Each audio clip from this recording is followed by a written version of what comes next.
الحمد للہ وحدہ والصلاة والسلام علی من لا نبی بعدہ اما بعد فاعوذ باللہ السمیع العلیم من الشیطان الرجیم۔ آج ہم بات کریں گے کہ ایسا آدمی جس کو پیشاب کی کوئی تکلیف ہے، سلسل البول عام طور سے اس کو کہا جاتا ہے، پیشاب کے بعد قطرے آنا یا پیشاب کے قطرے آنا یا اس طرح کا کوئی اور مسئلہ ہو، تو ایسا آدمی نماز کیسے پڑھے گا؟ سب سے پہلے تو یہ ہے کہ ایسا آدمی حسب استطاعت اپنا علاج کروائے، لیکن بسا اوقات ایسا ہوتا ہے کہ تکلیف سے زیادہ یا بیماری سے زیادہ جو ہے کچھ لوگوں کو وسوسے آتے ہیں۔ لیکن اگر کسی کو وسوسے آتے ہیں کہ شاید اس کا جو ہے پیشاب خارج ہو گیا ہے یا کوئی قطرہ جو ہے وہ خارج ہو گیا ہے، تو ایسی صورت میں اس کو چاہیے کہ وہ اپنی نماز جاری رکھے، اپنی نماز مکمل کرے، نماز کو نہ توڑے جب تک کہ صورتحال وسوسوں تک ہے۔ لیکن جب اس کو پورا یہ یقین ہو جائے اور وہ تری محسوس کرے، گیلا پن محسوس کرے کہ اس کا جو ہے وہ قطرے خارج ہوئے ہیں، تو پھر وہ جو ہے وہ نماز توڑے، اس کے بعد دوبارہ طہارت کرے، وضو کرے اور کپڑے اپنے جو ہے وہ صاف کرے اور اس کے بعد وہ نماز پڑھے۔ لیکن اگر کسی کو واقعتاً پیشاب کی ایسی بیماری ہے کہ مسلسل اس کے پیشاب کے قطرے جو ہیں وہ خارج ہوتے رہتے ہیں، تو وہ آدمی ایک دفعہ وضو کر لے اور اس کے بعد وہ حسب حال جو ہے وہ نماز پڑھ لے گا، چاہے اس کے قطرے خارج بھی ہوں، کیونکہ یہ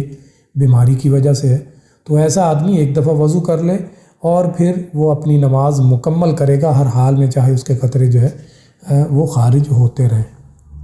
لیکن ایسے آدمی کو احتیاط یہ کرنی چاہیے کہ قطرے خارج ہونے کی صورت میں اگر کہیں بدبو پیدا ہو رہی ہے تو ایسا آدمی مسجد میں جانے سے، جماعت کے ساتھ نماز پڑھنے سے اجتناب کرے اور کوشش کرے کہ وہ اپنی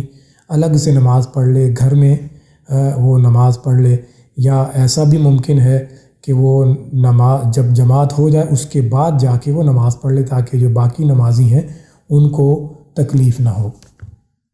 لیکن اگر یہ ممکن ہے کہ اس کے پیشاب کے قطرے جو ہیں وہ مسلسل آ رہے ہیں اور وہ کوئی کپڑا وغیرہ رکھ سکتا ہے، جیسے عام طور سے انڈر گارمنٹس وہ پہن لے اور کوئی اور مزید کپڑا رکھ لے، کوئی روئی وغیرہ رکھ لے جس سے بدبو پیدا نہ ہو، تو پھر وہ باجماعت بھی نماز پڑھ سکتا ہے۔ جبکہ کچھ لوگ ایسے بھی ہوتے ہیں کہ ان کو پیشاب کے بعد جو ہے وہ قطرے آتے ہیں کچھ دیر کے لیے اور اس کے بعد قطرے آنا منقطع ہو جاتے ہیں، تو ایسے لوگوں کو چاہیے کہ وہ نماز سے کچھ پہلے اپنی قضائے حاجت سے فارغ ہو جائیں، نماز سے پہلے وہ اپنا پیشاب کر لیں اور اتنی دیر پہلے کہ وہ قطرے آنا منقطع ہو جائیں، اور اس کے بعد وہ لوگ وضو کر کے نماز پڑھ لیں۔ لیکن اگر خدشہ یہ ہے کہ نماز سے پہلے وہ اپنا پیشاب کر چکا ہے، اب وہ انتظار کرے گا اور قطرے جو ہیں اس کے منقطع ہونے کا انتظار کرے گا، پھر وضو کر کے نماز پڑھے، تو اس کی نماز باجماعت جو ہے وہ رہ جائے گی، وہ باجماعت نماز نہیں پڑھ سکے گا۔ تو پھر اس کو چاہیے کہ وہ وضو کر لے اور اس بات کو یقینی بنائے کہ وہ جماعت کے ساتھ شامل ہو جائے اور باجماعت نماز پڑھے۔ تو اللہ عز و جل نے دین کے معاملے میں بہت آسانی رکھی ہے۔ نبی صلی اللہ علیہ وآلہ وسلم کی صفات میں سے ایک صفت یہ بھی ہے کہ آپ رعوف بھی ہیں، رحیم بھی ہیں۔ تو اللہ عز و جل نے ہمارے لیے دین میں بھی آسانیاں رکھیں۔ ارشاد فرمایا یرید اللہ بکم اليسر ولا یرید بکم العسر۔ اللہ تعالیٰ تمہارے ساتھ آسانی والا معاملہ کرنا چاہتا ہے، تمہیں تنگی میں مبتلا کرنا نہیں چاہتا ہے۔ اور نبی صلی اللہ علیہ وآلہ وسلم کو بھی بہت رحیم، بہت مہربان اور امت کے لیے شفیق بنایا۔ نبی صلی اللہ علیہ وآلہ وسلم صرف امت کے لیے نہیں بلکہ رحمت للعالمین کا لقب آپ صلی اللہ علیہ وآلہ وسلم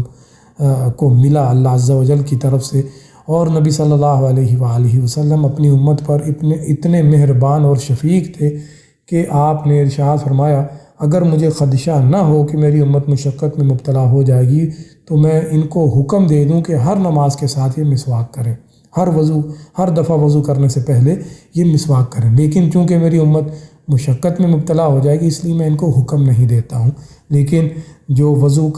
کرنے سے پہلے مسواک کرتا ہے تو یہ بہت بڑے اجر و ثواب کا باعث ہے اگر وہ اس نیت سے کرے کہ نبی صلی اللہ علیہ وآلہ وسلم کو یہ عمل بہت پسند تھا اور میں سنت سمجھ کے کر رہا ہوں، تو یہ بہت بڑے اجر و ثواب کا باعث ہے۔ تو بھائیو یاد رکھیے، دین اسلام جو ہے اس میں کسی قسم کی کوئی تنگی نہیں ہے۔ نبی صلی اللہ علیہ وآلہ وسلم بھی بہت ہی امت کے اوپر مہربان اور شفیق ہیں، اور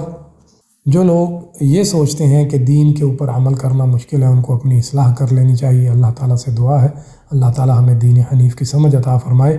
آمین۔ وآخر دعوانا ان الحمد للہ رب العالمین۔